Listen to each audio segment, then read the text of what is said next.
কিছু বিষয় আপনাদের সাথে আমরা শেয়ার করব। আজকের এই মাহফিল, এটা কিসের মাহফিল? পাক পাঞ্জাতুর এবং সোহাদায়ে কারবালার মাহফিল। খুবই মারাত্মক ব্যাপার। এই মাহফিল যদি না হতো, আপনারা যদি উপস্থিত না হতেন, কাল কিয়ামতের ময়দানে আমার নবী মুহাম্মদ মুস্তাফা সাল্লাল্লাহু আলাইহি ওয়াসাল্লামের কাছে আমাদেরকে জবাব দিতে হতো, কেন হয়নি এই মাহফিল, কেন আপনারা ইমাম হোসেনের পক্ষে কথা বলেন নাই। আচ্ছা, আপনারা বলেন 61 হিজরিতে আপনি যদি ওই সময়ে থাকতেন, আপনি কার পক্ষ অবলম্বন করতেন? আপনি কি ইয়াজিদের পক্ষে থাকতেন, না আপনি ইমাম হুসাইনের পক্ষে থাকতেন? কারা কারা ইমাম হুসাইনের পক্ষে থাকতেন? হাত তুলেন, একবার বলেন লাব্বাইক ইয়া হুসাইন। হাত নামান। দুঃখের বিষয়, আজকে আপনারা যত মানুষ এইখানে হাত তুললেন, ইমাম হুসাইনের পক্ষে ওই দিন এই কয়টা মানুষও ছিল না। আপনারা এখানে যত মানুষ বললেন লাব্বাইক ইয়া হুসাইন, ওই দিন ইমাম হুসাইনের পক্ষে এই কয়টা মানুষও লাব্বাইক বলার মতো কেউ ছিল না। কয়জন ছিল? কয়জন? মাত্র 72 জন ইমাম হুসাইনের পক্ষে। এই 72 জনের মধ্যে আবার অনেকেই আছে নারী আর শিশু। আর ইমাম হুসাইনের বিপক্ষে হাজার হাজার সৈনিক। আরো দুঃখের বিষয়, এই হাজার হাজার সৈনিকের মধ্যে সব মুফতি, মুহাদ্দিস, মুফাসসির, হাফেজে কোরআন, নামাজি, কি যারা যুদ্ধ করেছে তারা নামাজ কাজা করে নাই, বলতেছিল ইমাম হুসাইনের গর্দান তাড়াতাড়ি কাটতে হবে, না হলে আসরের নামাজ কাজা হয়ে যাবে। অথচ এই হাজার হাজার মুফতি, মুহাদ্দিস, মুফাসসিরে কোরআন, এই নামাজি সব বাতিল, একমাত্র ইমাম হুসাইনের পক্ষে থাকা এই কয়জন মানুষই হচ্ছে সহিহ। তাহলে বলেন, ইমাম হুসাইনের পক্ষে বেশি মানুষ থাকবে এটা আশা করেন কিভাবে? কি তখনও ছিল না, আজকেও নাই। বাংলাদেশ মসজিদের শহর, ঠিক কিনা? সারা বাংলাদেশ মসজিদের শহর। আনাচে কানাচে সব জায়গায় দেখবেন মসজিদ। ইমাম সাহেবরা মসজিদে খুতবা দেয়। আমার কথা সত্য কিনা মিথ্যা আপনারা যাচাই করে দেখবেন।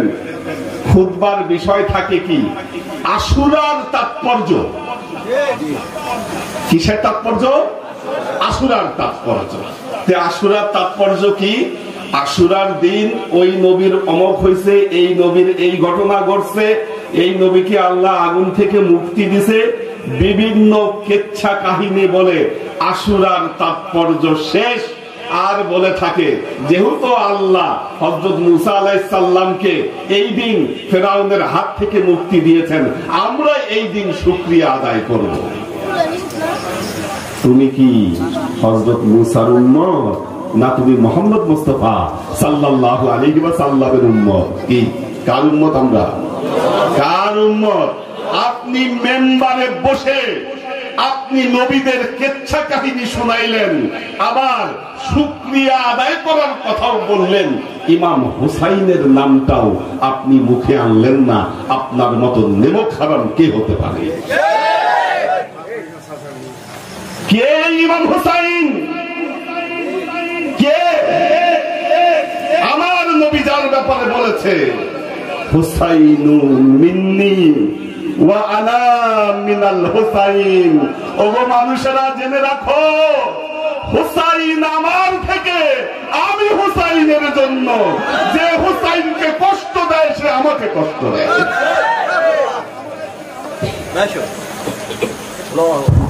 আল্লাহ, আল্লাহর নবী তার জীবনে এত ইসলাম প্রচার করেছেন কি আল্লাহ তার নবীকে বললেন, হে নবী আপনি আজকে ঘোষণা দেন সবার মধ্যে কি ঘোষণা? আল্লাহ বলতেছেন তার নবীকে, কুল লা আসআলুকুম আলাইহি আজরান ইল্লাল মাওয়াদ্দাতা ফিল কুরবা। হে নবী, আপনি ঘোষণা করে দেন, ওগো আমার উম্মত, আমি তোমাদের কাছে ইসলামের বাণী আমি পৌঁছে দিচ্ছি, এর বিনিময়ে আমি তোমাদের কাছ থেকে কোনো কিছু চাই না। আমি একটা মাত্র জিনিস চাই, তোমরা আমার আহলে বাইতের সাথে তোমরা ভালো আচরণ করবা। কিচ্ছু চাই না, আমি মুহাম্মদ মুস্তাফা সাল্লাল্লাহু আলাইহি ওয়াসাল্লাম একটা জিনিস চাই, আমার আহলে বাইত যেন তোমাদের কাছে ভালো থাকে। ভালো রাখছেন? আহলে বাইতকে ভালো রাখছেন? সবাইকে শহীদ করছেন। নাউজুবিল্লাহ। এদের সাথে যদি সম্পর্ক থাকে, আপনার যোগাযোগ থাকে, এদের আসরে যদি আপনি বসেন, জান্নাতের আশা করতে পারেন? ইমাম হোসাইনের গলায় খঞ্জর চালানো, এটা তো মুহাম্মদ মুস্তাফা সাল্লাল্লাহু আলাইহি ওয়াসাল্লামের বুকে খঞ্জর চালানোর মতো।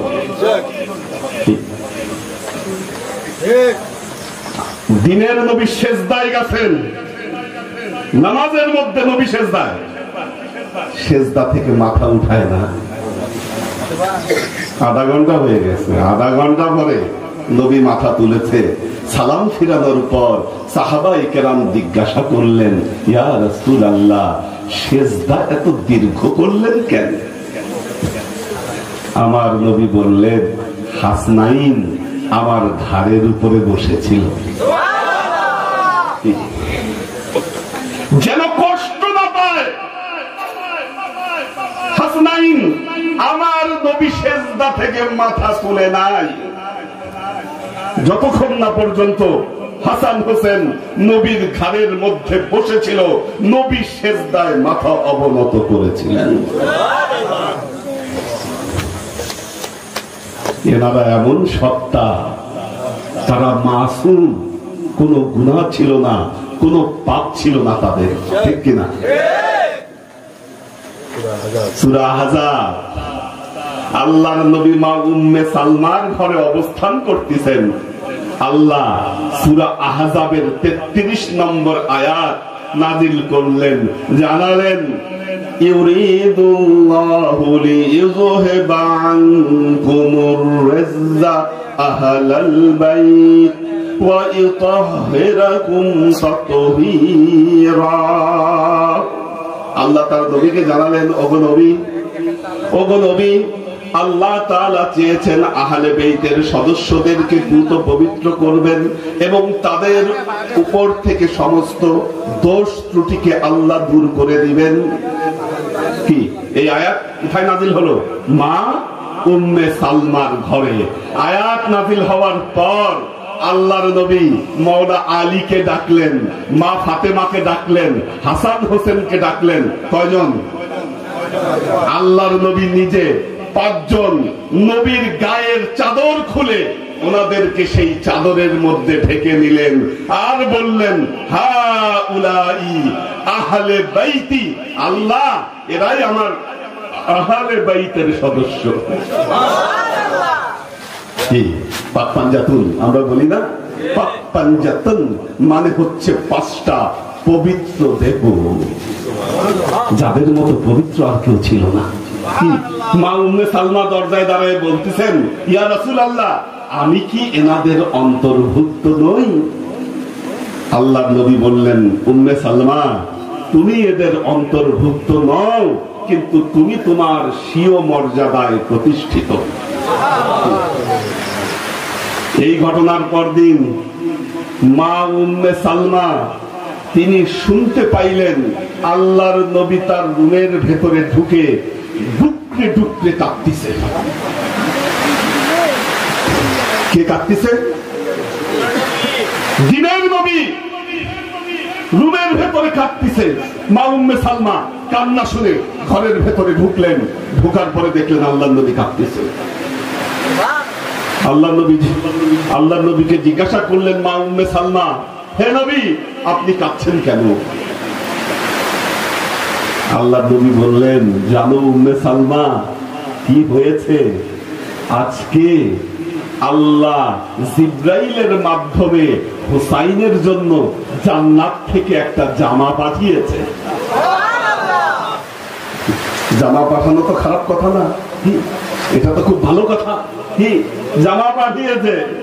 আল্লাহ নবী জামাটা বের করে দেখালেন, দেখানোর পর আল্লাহ নবীর কান্না আরো বেড়ে গেল। মা উম্মে সালমা বললেন, ইয়া রাসূলুল্লাহ কি এমন হলো আপনি কান্না থামাতে পারছেন না? আল্লাহর নবী বললেন, উম্মে সালমা জানো জিব্রাইল আমিন আমাকে বলেছে আমার উম্মতেরা আমার এই পেয়ারার নাতি যে হুসাইন আমার থেকে, আমি হুসাইনের থেকে এই আমার প্রিয় নাতিকে তারা হত্যা করবে। আল্লাহ নবী বললেন, উম্মে সালমা জিব্রাইল আমিন যেই জায়গায় যেই স্থানে আমার উম্মত উম্মে সালমাকে হত্যা করবে ওই জায়গার মাটি আমার কাছে দিয়ে গেছে। আল্লাহ নবী ওই মাটিটা বের করে উম্মে সালমার হাতে দিলেন আর বলে গেলেন, মনে রেখো উম্মে সালমা, যেদিন আসলেই ইমাম হুসাইনকে শাহাদত করবে সেই দিন এই মাটি লাল রক্তে পরিণত হবে। কি এই কারবালার কথা স্মরণ করে আমার নবী কাঁদছে না? কাঁদছেন কিনা? সব কিতাবগুলোতে লেখা আছে নবী চোখের পানি ছেড়ে দিয়ে কাঁদছে। তাহলে কারবালার কথা স্মরণ করে শোক পালন করা এটা আমার নবীর সুন্নত কিনা? কি আপনি দাড়ি পাইছেন সুন্নত হিসাবে? কি দাড়ি রাখেন কেন? নবীর সুন্নত। টুপি রাখেন কেন? নবীর সুন্নত। লম্বা জামা পরেন কেন? নবীর সুন্নত। আপনি এই সুন্নত গুলো ঠিকই পালন করতে পারেন। আর আমার নবী যে হুসাইনের কথা স্মরণ করে কান্না করছে, আজকে আপনি হুসাইনের নাম পর্যন্ত আপনি মুখে নেন না। কত বড় নেমো খারাপ আপনি।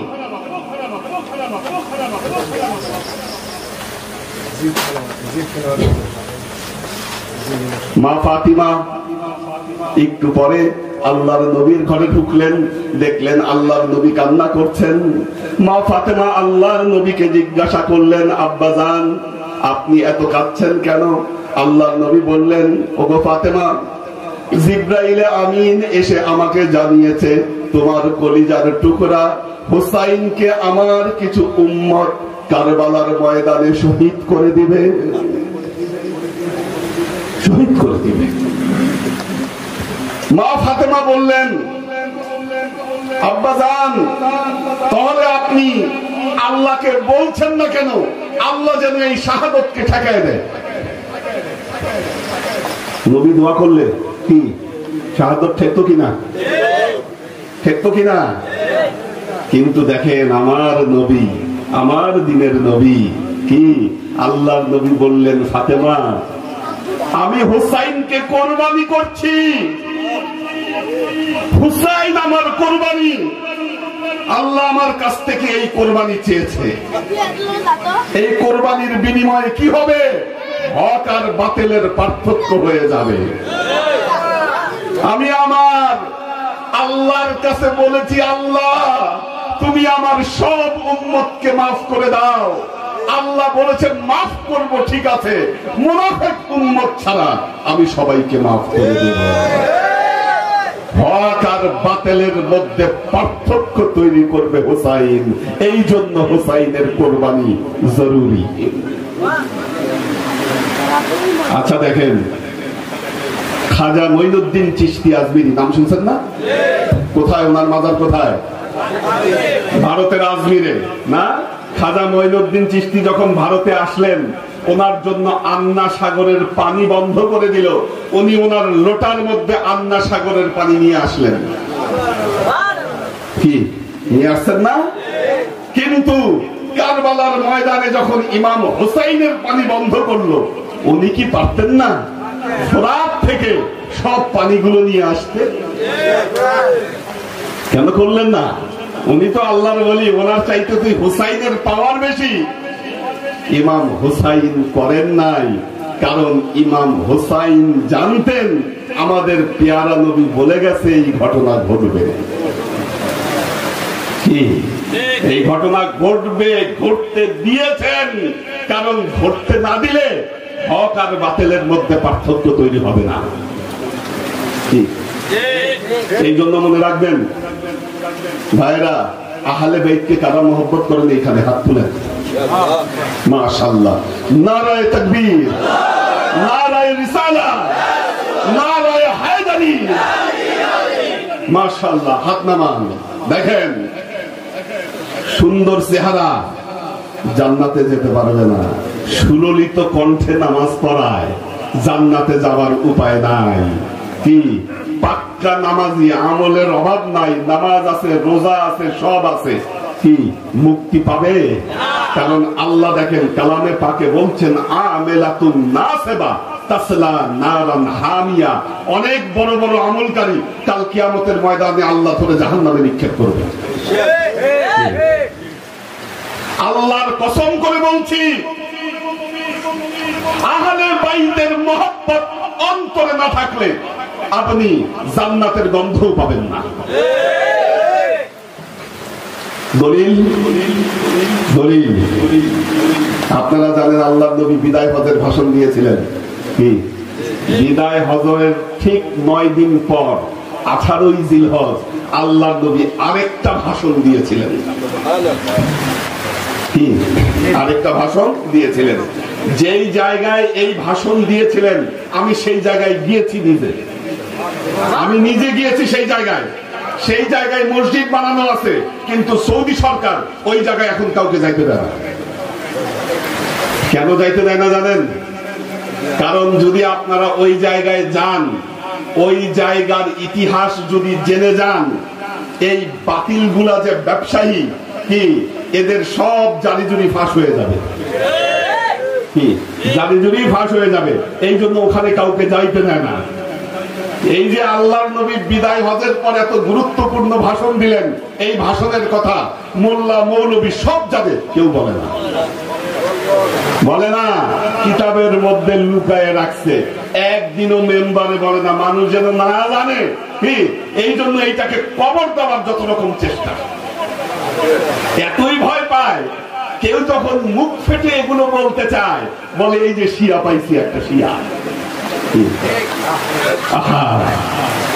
যে আহলে বাইত নাজাতের তরি, সেই আহলে বাইতের কথা বললে আপনি শিয়া?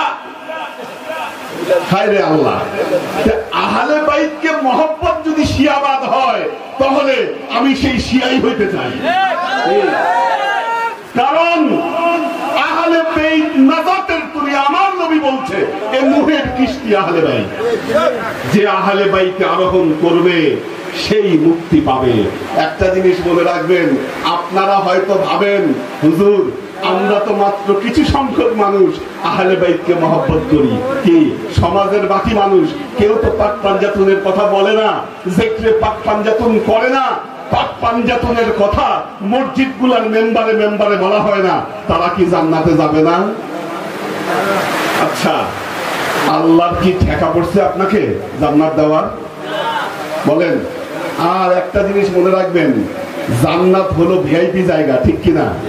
জেলখানার এক ঘরে 15-20 জন থাকতে পারে, কিন্তু আপনি 5 স্টার হোটেলে যান, এক রুমে 2 জনের বেশি থাকতে দিবে না। এবং আল্লাহ কোরআনেই বলেছেন সুল্লাতুম মিনাল আউয়ালিনা ওয়া কালিলুম মিনাল আখিরিন।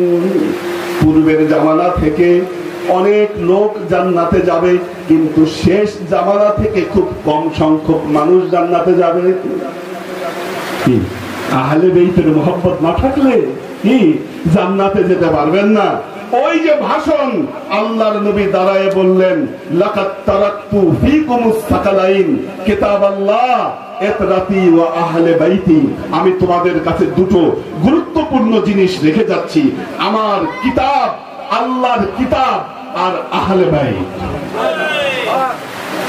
এরপরে কি বললেন? আরো মারাত্মক কথা, আল্লাহ নবী বলতেছেন মনে রেখো এই দুইটা বিষয় নিয়ে তুমি কাল হাউজে কাউসারে আমার সাথে দেখা করবা। কোথায় দেখা করবেন? কোথায়? হাউজে কাউসার। হাউজে কাউসারটা কি জানা আছে? হাউজে কাউসার জানা আছে কিনা? জান্নাতে ঢুকতে গেলে হাউজে কাউসারের পানি পান করতে হবে। আর হাউজে কাউসারের পানি একমাত্র দিতে পারেন কে? মুহাম্মদ মুস্তাফা সাল্লাল্লাহু আলাইহি ওয়াসাল্লাম।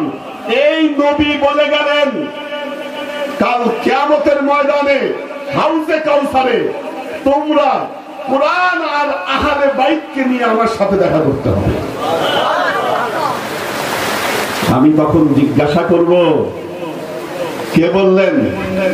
কে জিজ্ঞাসা করবেন? আমার নবীজি বললেন আমি তখন আহলে বাইতকে জিজ্ঞাসা করব যে আহলে বাইতের সদস্যরা তোমরা একটু বলো তো, এই লোক আমার কাছে হাউজে কাউসারের পানি নিতে আসছে, দুনিয়ায় এদের সাথে তোমার তাআল্লুক ছিল কিনা? যদি তাআল্লুক থাকে হাউজে কাউসারের পানি পাবেন, তাআল্লুক না থাকলে হাউজে কাউসারের পানি পাবেন না। সহিহ বুখারীর হাদিস, কাল কিয়ামতের ময়দানে একদল লোক আল্লাহর নবীকে দেখে ছুটে আসবে, বলবে ইয়া নবী ইয়া নবী। আমার নবী বলবে উম্মতি উম্মতি, সুম্মা ইয়াহুলু বাইনি ওয়া বাইনাহুম। এরপর তাদের মাঝখানে আর আমার মাঝখানে পর্দা পড়ে যাবে। আমি আল্লাহকে বলবো, আল্লাহ কি হলো? আমার উম্মত দেখলাম আমার কাছে আসার আগে পর্দা পড়ে গেল, কেন হলো এটা? আল্লাহ বলবে নবী গো, আপনি জানেন না, আপনি দুনিয়া থেকে চলে আসার পর এই সমস্ত লোকেরা, এই মুনাফিকরা আপনার দিনকে নষ্ট করে দিয়েছে।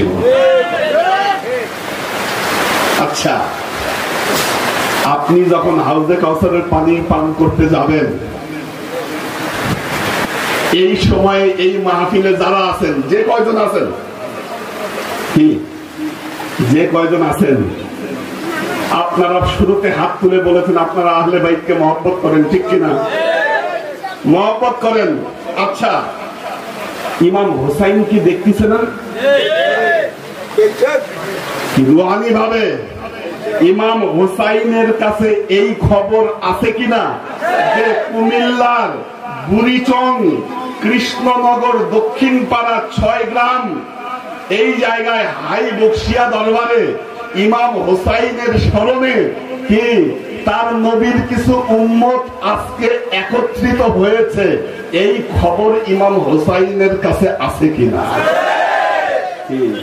তখন আপনি আব্দুল্লাহ কলিমুল্লাহ যেই হন না কেন, যখন নবীর কাছে গিয়ে হাউজে কাউসারের পানি চাবেন, নবী বলবে পানি দিব, কিন্তু দেওয়ার আগে আমার আহলে বাইতের সার্টিফিকেট নিয়ে আসো।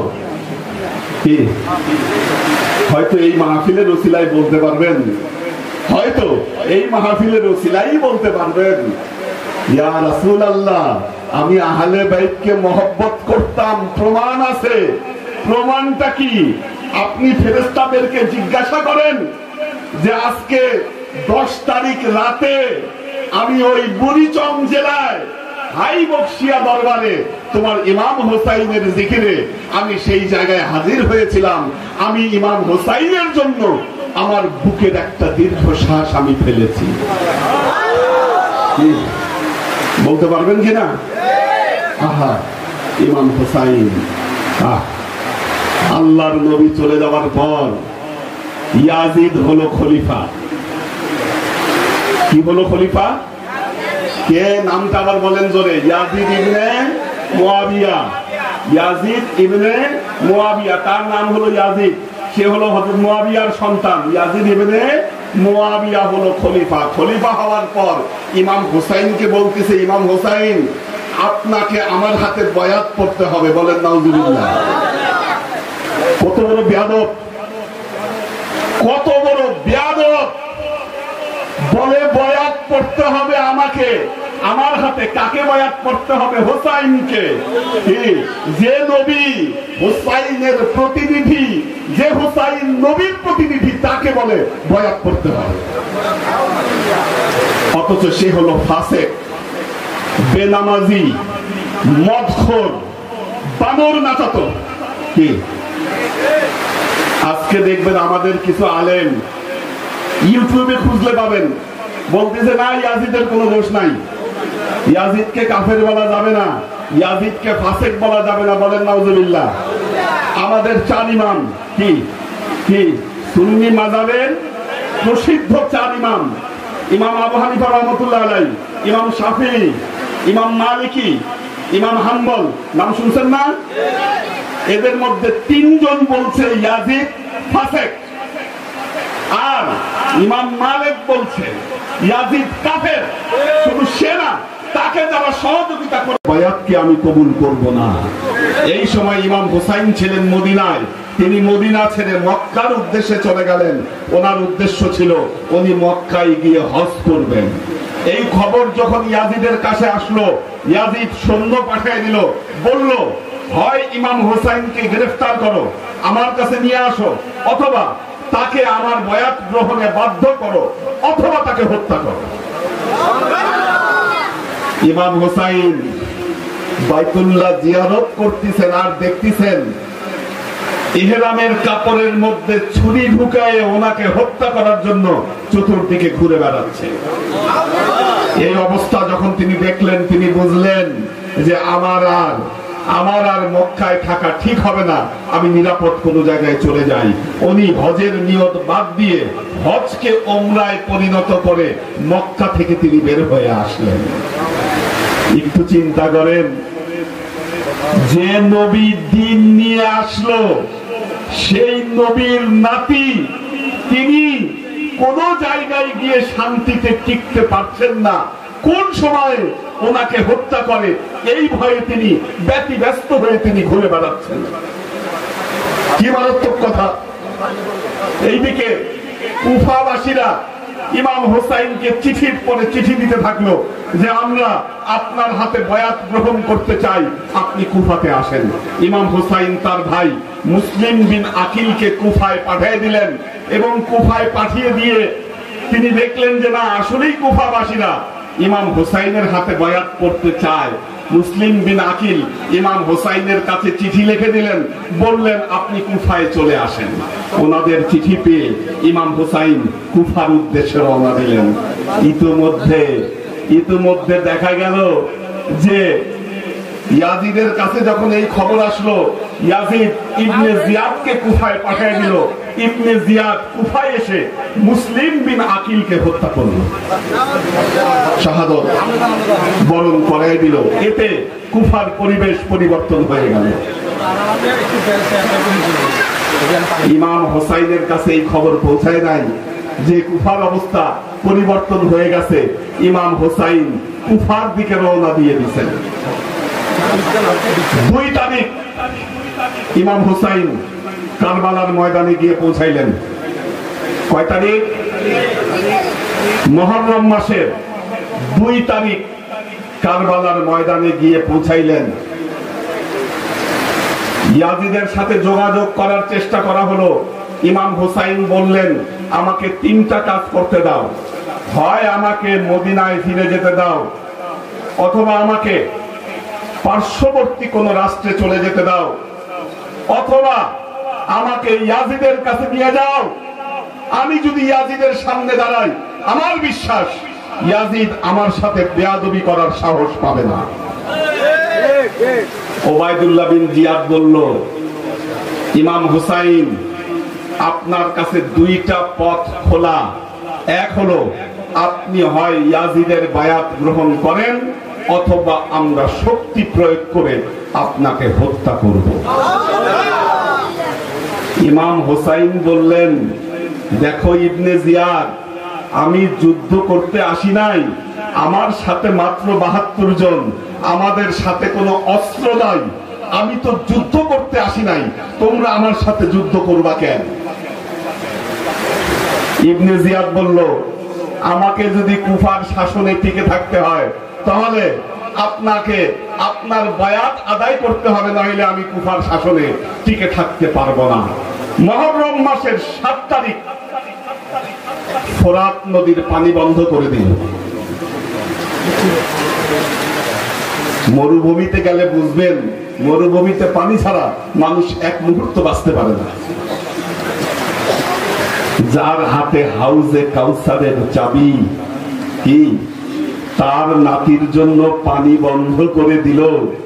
আর এই পানি বন্ধ কোন মুশরিক করলো না, কোন কাফের করলো না, কোন ইহুদি করলো না, কোন নাসারা করলো না, নবীর নাতির জন্য পানি বন্ধ করে দিল তারই উম্মত। কি মারাত্মক কথা। মুহররম মাসের 9 তারিখ রাতে, মানে 10 তারিখ দিবাগত রাতে ইমাম হোসাইন ঘুমায়ে আছেন, ঘুমায়ে পড়ছেন। স্বপ্নে দেখলেন হঠাৎ করে তার সামনে আলোতে ভরে গেল। আলোর মধ্যে থেকে হেঁটে বের হচ্ছেন মুহাম্মদ মুস্তাফা সাল্লাল্লাহু আলাইহি ওয়াসাল্লাম। ইমাম হোসাইনের কাছে এসে বললেন, হোসাইন তোমার কষ্ট হচ্ছে, পানির পিপাসায় কষ্ট পাচ্ছ হোসাইন? চিন্তা করো না হোসাইন, আমি তোমার জন্য অপেক্ষা করছি, তুমি জান্নাতে এসে আমার সাথে ইফতার করবা হোসাইন। আমি অপেক্ষায় আছি হোসাইন। তুমি দুনিয়ায় কষ্ট করছো কেন? তুমি আমার কাছে আসো, আসলে আমি আর তুমি মিলে আমি একসাথে আমরা ইফতার করব। ইমাম হোসাইন বুঝলেন শাহাদাতের দরজা কাছে এসে গেছে, ইয়াজিদ বাহিনী তাকে ছাড়বে না। তিনি ঘুম থেকে উঠে ওনার তাঁবুতে সব ওনার সৈনিকদেরকে ডাকলেন এবং বললেন, দেখেন আমি বুঝতে পারছি ইয়াজিদের আমাকে দরকার, আপনাদের কাউকে দরকার নাই। আমি আপনাদেরকে সুযোগ দিচ্ছি, আপনারা হয়তো লজ্জা পেতে পারেন আমাকে ছেড়ে যেতে, আমি সুযোগ দিচ্ছি, আপনারা আমাকে ছেড়ে চলে যান। অযথাকে তো প্রাণ হারাবেন। ইমাম হোসাইন বললেন, এক কাজ করি, হয়তো আমাকে দেখিয়ে যেতে আপনাদের লজ্জা লাগতে পারে, আমার তাঁবুর সবগুলো প্রদীপ আমি নিভিয়ে দিলাম। তাঁবুর প্রদীপ নিভাইয়ে নিল, যেন যারা ওনার সাথে আছে তারা যেন আস্তে করে ওনাকে ছেড়ে চলে যেতে পারে। বিহারুল আনোয়ার কিতাবের বর্ণনায় ইমাম হোসাইন যখন ওনার তাঁবুর প্রদীপ নিভাইয়ে দিলেন, তখন আল্লাহ ইমাম হোসাইনের সাথে থাকা সবার চোখের পর্দা সরাইয়ে দিলেন। ওনারা উপরের দিকে তাকায় দেখতে পাইলেন আকাশের ফেরেশতারা, হুর পরীরা জান্নাতের ঘর সাজাচ্ছে ওনাদের সবার জন্য। এই দৃশ্য যদি আপনি দেখতেন, যেতে পারতেন? 1 ঘন্টা পর ইমাম হোসাইন প্রদীপ জ্বালিয়ে দিলেন, দেখলেন সবাই তার আশেপাশে দাঁড়ায় আছে। সবচাইতে বৃদ্ধ সাহাবী একজন বললেন, ইয়া ইমাম হোসাইন, আজকে যদি আপনাকে ছেড়ে আমরা চলে যাই, কাল কিয়ামতের ময়দানে আপনার নানা মুহাম্মদ মুস্তাফা সাল্লাল্লাহু আলাইহি ওয়াসাল্লামকে কি জবাব দিব আমরা?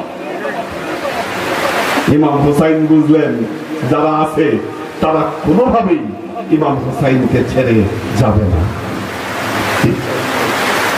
মুহররমের 10 তারিখ দিনের বেলা দেখেন ইয়াজিদের বাহিনীর একজন সেনাপতি, তার নাম ছিল হুর।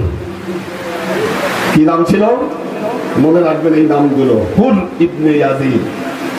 ওনার পিতা একজন সাহাবী ছিল।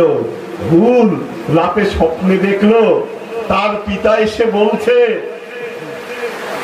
হুর, আমি তো মুহাম্মদ মুস্তাফা সাল্লাল্লাহু আলাইহি ওয়াসাল্লামের প্রকৃত উম্মত ছিলাম, তাকে মহব্বত করতাম, তুমি আমাকে কেন লাঞ্ছিত করলা? হুর,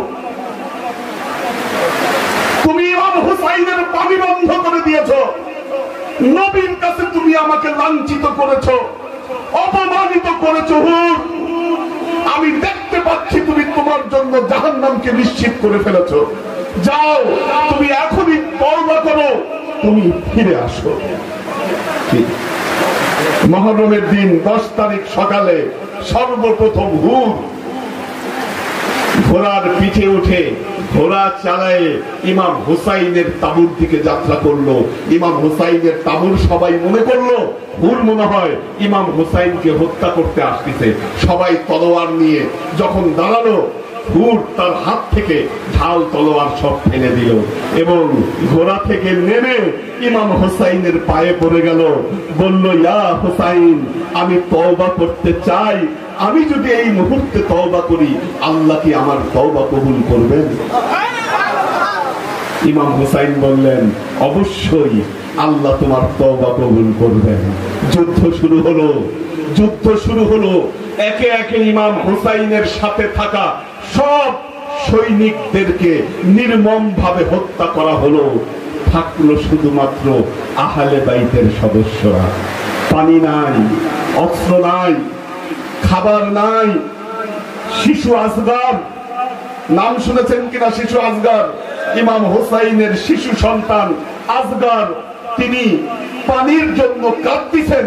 ইমাম হুসাইন বললেন, এক কাজ করি, হয়তো আসগরকে তারা পানি দিতে পারে।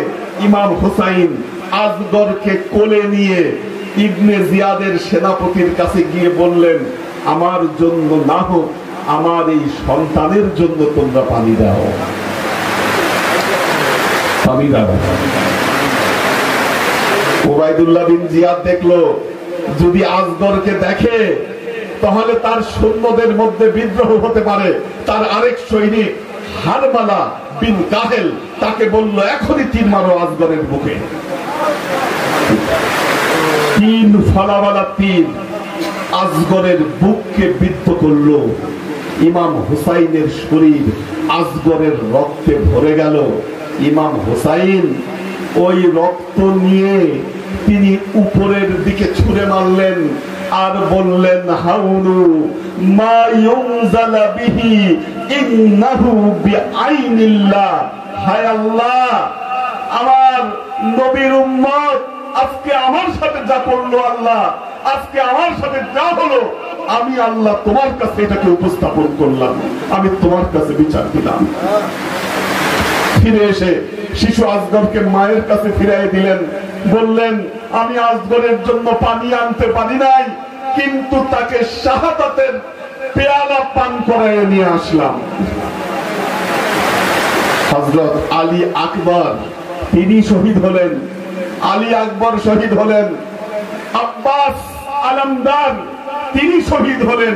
একে একে প্রত্যেকে শাহাদাত বরণ করলেন। বাকি থাকলেন ইমাম হুসাইন। বীর বিক্রমী ইমাম হুসাইন যুদ্ধ করলেন। হুসাইনের শৌর্য বীর্য দেখে কেউ হুসাইনের কাছে আসতে পারে না। দেখেন, যদি ইমাম হুসাইন সেদিন সেজদা না দিতেন, ইমাম হুসাইনের গর্দান কাটা এত সহজ ছিল না। যুদ্ধের ময়দানে যুদ্ধ করছেন, একে একে 72টা তীর তার বুককে বিদ্ধ করেছে। 80টার বেশি তরবারির আঘাত তার শরীরে। ইমাম হুসাইনের এই রক্ত মাখা জামা এখনো তুরস্কের তাপকাপি মিউজিয়ামে আছে। আমি নিজে গিয়ে দেখে আসছি সেই জামা। এইভাবে যখন বিদ্ধ হচ্ছে, অস্ত্র নাই ওনার হাতে, ইমাম হুসাইন বললেন, তোমরা কি আমাকে নামাজ পড়ার সুযোগ দিবা না? ইমাম হুসাইন আল্লাহু আকবার বলে নামাজে দাঁড়ায় গেলেন। যখনই সেজদা দিলেন, ইবনে জিয়াদ দেখলো এইটাই সুযোগ। সে শিমর ইবনে জুল জাওশানকে বলল, তাড়াতাড়ি মস্তক ছিন্ন করো ইমাম হুসাইনের, এই সুযোগ আর পাবা না। সেজদারত অবস্থায় ইমাম হুসাইনের মস্তককে দ্বিখণ্ডিত করল। এইদিকে মদিনায় মা উম্মে সালমা তিনি ঘুমায়া আছেন। মা উম্মে সালমা এই মুহররমের 10 তারিখ তিনি স্বপ্নে দেখলেন মা উম্মে সালমার কাছে এসে হাজির হয়েছেন মুহাম্মদ মুস্তাফা সাল্লাল্লাহু আলাইহি ওয়াসাল্লাম। আল্লাহর নবীর কপালে কাদা, গায়ে ধুলা। আল্লাহর নবী খালি পায়ে মা উম্মে সালমার সামনে দাঁড়ায় আছেন। মা উম্মে সালমা আল্লাহর নবীকে প্রশ্ন করলেন, ইয়া রাসূলুল্লাহ, আপনার গায়ে ধুলা কেন? কেন আপনার গায়ে কাদা লেগে আছে আর আপনি খালি পায়ে আমার সামনে দাঁড়ায় আছেন? আল্লাহর নবী বললেন, সালমা, আমি তোমাকে বলেছিলাম যে আমার উম্মতেরা, কিছু মুনাফিক উম্মত আমার নাতিকে হত্যা করবে। আমি এখন কারবালার ময়দান থেকে ইমাম হোসাইন আর তার সাথীদের জন্য কবর খনন করে আমি এখানে আসলাম। মা উম্মে সালমা ঘুম থেকে জেগে গেলেন। ওনার মনে আছে আল্লাহর নবী তাকে কারবালার মাটি দিয়ে গিয়েছিলেন আর বলেছিলেন যেদিন ইমাম হুসাইনকে হত্যা করা হবে এই মাটি রক্তে রঞ্জিত হবে। উনি ঘুম থেকে উঠে দেখেন ঠিকই ওই রক্ত রঞ্জিত কারবালার মাটি। হযরত আব্দুল্লাহ ইবনে আব্বাস রাদিয়াল্লাহু তাআলা আনহু মুহররমের 10 তারিখ ঘুমায়ে আছেন। তিনি দেখলেন আল্লাহর নবী একটা বাটিতে করে রক্ত দিয়ে আসছেন। হযরত আব্বাস ইবনে আব্বাস জিজ্ঞাসা করলেন, ইয়া রাসূলুল্লাহ, আপনার এই বাটিতে কি? আল্লাহর নবী বললেন, রক্ত।